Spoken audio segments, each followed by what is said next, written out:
Hi, I'm Joe. Oh. No, you're saying the rest of it. Hiya, I'm Joe. And I've just looked at the boom. Hi, I'm Joe. Sorry. Hi, I'm Joe. Hi, I'm Emma, and we run the Maegden grilled cheese van.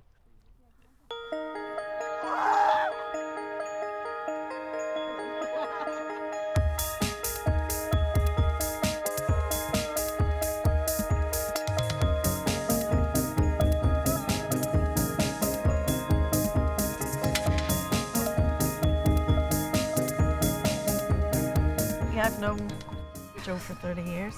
Went to the same school, went to the same university, ended up, I don't know how, teaching in schools across the road from each other. The two of us would just go on holiday and eat and drink all the time.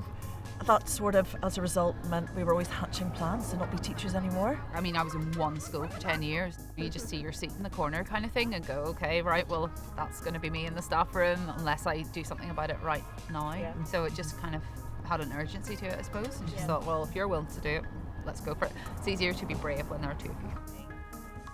It was going to be food related. I think it started off as going to be a shop, then it was going to be a cafe. We thought it was going to be Belfast. We realised neither of us had actually worked in a cafe, let alone run one.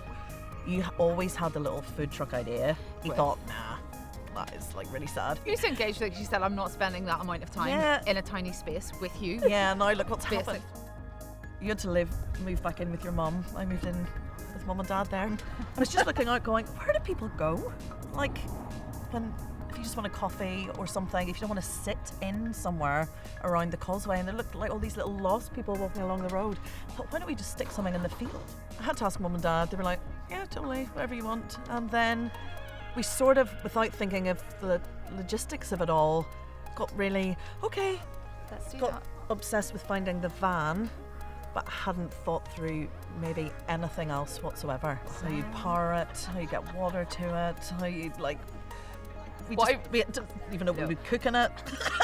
And now we get approached by loads of people saying, can you share your business plan? We'd really like to avoid all the mistakes. We literally have no business plan at all. Like, we just made it up as we went along. It had to be something that you could cook in a small space that didn't involve lots of ingredients with minimal skill. You can put loads in them and you can use quality ingredients. And you can do quite a lot with veg as well. I love cheese, butter and bread. It seemed like everyone would eat it.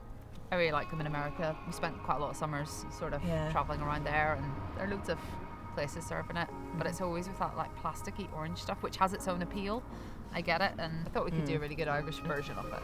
We always knew whatever we do will be the best stuff that we can get, that we can afford. The idea of just using factory produced crap and charging the same price for it horrifies me. So the margin that should go on rent in a business is the extra that we spend on ingredients.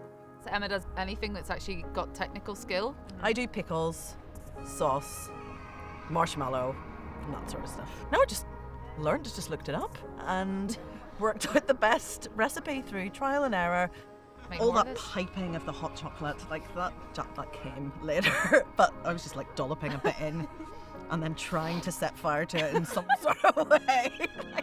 If you look back at the pictures at the start were just these awful things with There's mallow. a couple who come here all the time, and they had their like wedding party here during the summer, like in the evening. They put up a photograph of the first one you gave them, and it just says like mental hot chocolate. It's just like got this. I don't know. I have no idea what I was doing. So it's evolved basically. Horrific. Yeah. So my skills have definitely got better. No, it's very controlled. I know what I'm doing. It's all fine.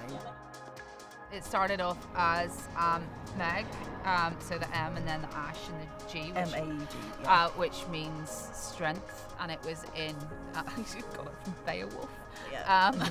So I trawled through Beowulf. That'll do. Okay, and then thought it looks weird by itself, and also strength is absolutely bugger all to do with. So like, that'll do, and it had a nice ring to it. And both our mums are called May. Ta-da! At the start, the van was blank. There was nothing on it. Like, I remember one German girl from the hostel came and just wrote grilled cheese for us. And then we thought, you know what, might be an idea to sign in the van. People might know what we're selling. That's the thought. When we would stand in this field and have like three customers, and then maybe 10 and then maybe 20 or something like We got that. really busy at the weekend when we made like £100. Oh wow.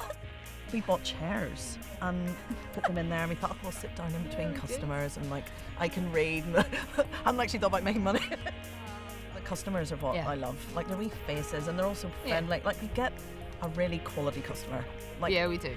We get people who come back again and again and again and again, so we kind of get to know them a wee bit. When we had no customers, like each customer we spent a lot of time with. Gosh, we did. Like they used to sit in a wee bench out the front and we just talk at them for an hour. They never got away. I can't believe it. Like genuine, it astonishes me that people come to us like, every day. I'm like, what? We always think no one's going to turn up every day. I don't know why they will stand. My own family won't stand, so